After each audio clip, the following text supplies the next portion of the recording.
बिस्मिल्लाहिर्रहमानिर्रहीम। अस्सलाम वालेकुम। आप देख रहे हैं मेरा यूट्यूब और फेसबुक चैनल। मैं हूं वसीम सत्ती। आज के व्लॉग में हम बात करेंगे आइंदा आने वाले आम इंतखाबात में सियालकोट से किस जमात का पलड़ा बारी होगा, कौन कौन से उम्मीदवार मैदान में उतारे जा रहे हैं, इस्तेकाम पाकिस्तान पार्टी भी कोई खातरख्वाह नताइज हासिल करने में कामयाब होगी और पाकिस्तान तहरीक इंसाफ की इस वक्त वहाँ पर क्या पोजीशन है, इस बारे में हम तफसीली बात करेंगे। लेकिन सबसे पहले आपको बताएं कि 2018 के आम इंतखाबात में उस वक्त की जो हल्का बंदियाँ थी, जो उस वक्त हल्के थे, उसके मुताबिक सियालकोट के NA 72, NA 73 Sialkot 3, NA 74, NA 75 और NA 76 में वहाँ पर इलेक्शन हुआ था, जिसमें NA 72 में अरमगान सुबहानी पाकिस्तान मुस्लिम लीग नून के उम्मीदवार यहाँ से मैदान में थे। इन्होंने यहाँ पर 1,29,000 वोट लिए थे, जबकि उनके मद्देम काबिल उम्मीदवार फरदौस आशिक अवान साहबा थी, जिन्होंने यहाँ से 91,393 वोट लिए थे। और ये जो अरमगान सुबहानी साहब हैं, ये ख्वाजा आसिफ साहब ग्रुप के बड़े करीबी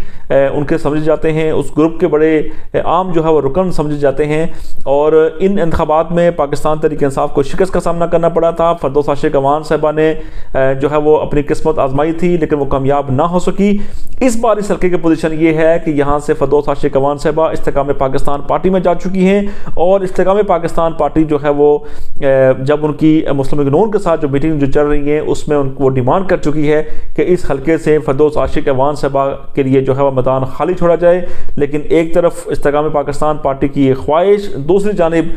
जो है वो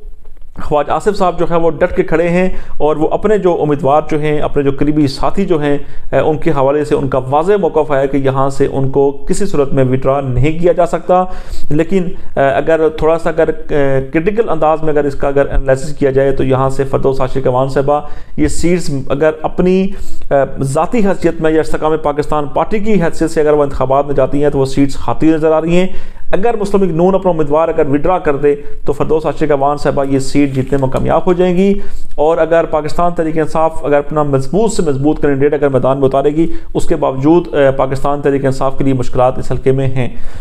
उसके बाद NA 73 में ख्वाजा मोहम्मद आसिफ ने 1,16,000 वोट लिए थे और उनके मद्दे मुकाबल थे उस्मान डार पाकिस्तान तहरीक इंसाफ के, उन्होंने 1,15,464 वोट लिए थे। मैं चंद सौ के फ़र्क से ये इलेक्शन जो है वो ख्वाजा आसिफ साहब जीते थे। लेकिन उस्मान डार साहब जो हैं वो नुगमई के वाक़यात के बाद रुपोश हो गए थे और रुपोश होने के बाद हमने देखा कि जब उन्होंने कमरान शाहिद साहब को इंटरव्यू दिया तो उन्होंने अपने कायद, अपने जो है वो लीडर इमरान खान साहब के बारे में उन्होंने काफ़ी गुफ्तगू की थी, काफ़ी बातें की थी। उसके बाद इमरान खान साहब जो है वो और जो पार्टी के जितने भी बाकी दीगर लोग जो हैं वो काफ़ी इस हवाले से नाला भी नजर आए थे कि उस्मान डार जैसा आदमी जो है वो इतनी खुलकर तनकीद कर सकता है। तो बहरहाल उस्मान डार साहब तो अपने करीबी हलकों में ये क्लेम करते हैं कि मुझे ज़बरदस्ती ये जो है वो इंटरव्यूज़ दिलवाए गए थे। बहरहाल आइंदा आने वाले दिनों में क्या होगा, लेकिन इस हल्के की जो पोजीशन है यहाँ से ख्वाजा आसिफ के लिए जो सबसे बड़ी मुश्किल है वो ये है कि उस्मान डार साहबा की जो वालदा हैं वो मैदान में उतर चुकी हैं। पाकिस्तान तहरीक इंसाफ के टिकट के लिए उन्हें अप्लाई कर दिया है और वो इस बार उन्होंने जो है वो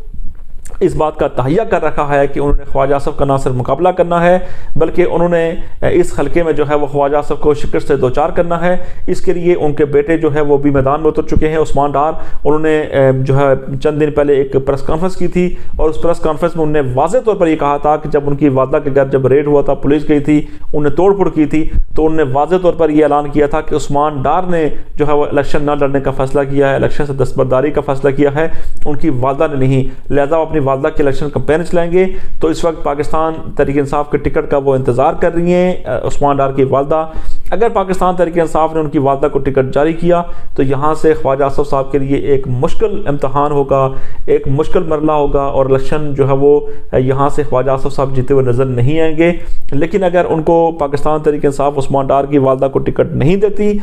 या वो आज़ाद हैसियत में अगर आती हैं तो फिर जो है वो ख्वाजा आसिफ साहब जो है वो ईज़िली यहाँ से जो है वो सीट निकालने में कामयाब हो जाएंगे। उसके साथ साथ हमने देखा कि NA 74 में पाकिस्तान मुस्लिम लीग नून के अली जाहिद ने यहाँ से 97,000 वोट लिए थे, जबकि पाकिस्तान तहरीक इंसाफ के कलाम अब्बास ने 93,000 जहाँ से वोट लिए थे। मैच चंद हज़ार वोट्स का फ़र्क था।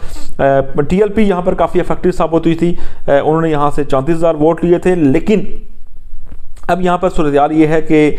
इस वक्त मुस्लिम लीग नून का पलड़ा इसलिए बारी है कि कलाम अब्बास साहब जो है वो मैदान में नज़र नहीं आ रहे और अगर दोबारा उनको पाकिस्तान तहरीक इंसाफ का टिकट मिलता है तो ऐन मुमकिन है कि ये सीट पाकिस्तान मुस्लिम लीग नून के हाथ से जाती हुई नज़र आ रही है। اس کے بعد NH-75 میں نوشین افتخار نے یہاں سے 1,11,000 ووٹ لیے تھے. علی اسجد ملہی جو ہے وہ یہاں سے 92,000 ووٹ لیے تھے. آپ کو بتاتے چلیں کہ یہ وہی ڈسکا والا الیکشن ہے کہ جس میں نوشین افتخار کے والد محترم جب وفات پا گئے تھے تو اس کے بعد نوشین افتخار نے پھر جو الیکشن میں حصہ لیا تھا اور یہاں سے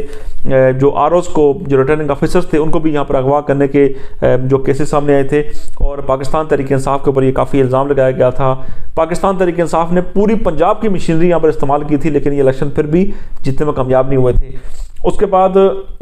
اس بار بھی یہاں پر اس حلقے میں نوشین افتخار جو ہے مضبوط کینڈیڈیٹ ہیں. NH-76 میں رانا شمیم احمد نے مسلم لیگ نون کے پلیٹ فارم سے 1,33,000 ووٹ لیے تھے اور محمد اسلم صاحب نے پاکستان تحریک انصاف کے پلیٹ فارم سے 93,190 ووٹ لیے تھے. اور اس بار پھر مسلم لیگ نون جو ہے وہ اس وقت اس حلقے سے لیڈنگ پوزیشن میں ہے, اس وقت اس حلقے سے جیتی نظر آ رہی ہے اور اس حلقے میں ہے جو مسلم لیگ نون کے لیے کوئی مشکلات نہیں ہے الیکشن جیتنا. بہرحال ڈیپینڈس آن کہ پاکستان تحریک انصاف کس کو ٹکٹ دیتی ہے اور عمران خان صاحب کی حکمت عملی کیا ہوتی ہے. سیالکوٹ کے انتخابات جو ہے وہ اس لحاظ سے بڑی اہمیت کے حامل ہیں کہ سیالکوٹ جو ہے وہ تجارتی لحاظ سے بھی جو ہے وہ بڑی اہمیت کا حامل ہے. یہاں سے جو ہے وہ لاکھوں جو ہے وہ ڈالرز کی ایکسپورٹ جو ہے بیرون ملک کی جاتی ہے اور یہاں پر کاروباری ہب جو ہے وہ سمجھا جاتا ہے اور مسلم لیگ نون کا اس کو ہب کہا جاتا ہے. ہمیشہ سے بڑی کوشش کی پاکستان تحریک انصاف نے کہ یہاں سے کامیابی حاصل کر سکے لیکن 2018 کے انتخابات میں یہاں پر کامیابی حاصل نہیں ہو سکی تھی. لیکن اس بار جو ہے وہ 9 مئی کے واقعات کے بعد ایک طرف تو قیادت جیل کے اندر ہے, دوسری جانب جو ہے وہ تمام امیدواران جو ہے وہ مکمل طور پر منظر عام سے غائب ہیں اور اس کے ساتھ ساتھ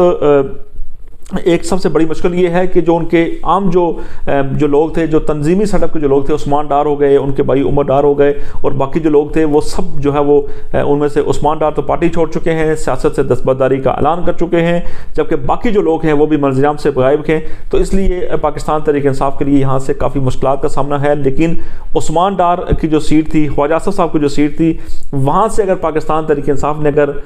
وہاں سے اگر کوئی بہتر فیصلہ کیا, عثمان ڈار کی والدہ کو ٹکٹ اگر مل گیا تو پھر جو ہے وہ یہاں سے خواجہ اصف کو کامیابی ان کی مشکل نظر آ رہی ہے اور پاکستان تحریک انصاف یہ سیٹ نکالنے میں کامیاب ہو جائے گی.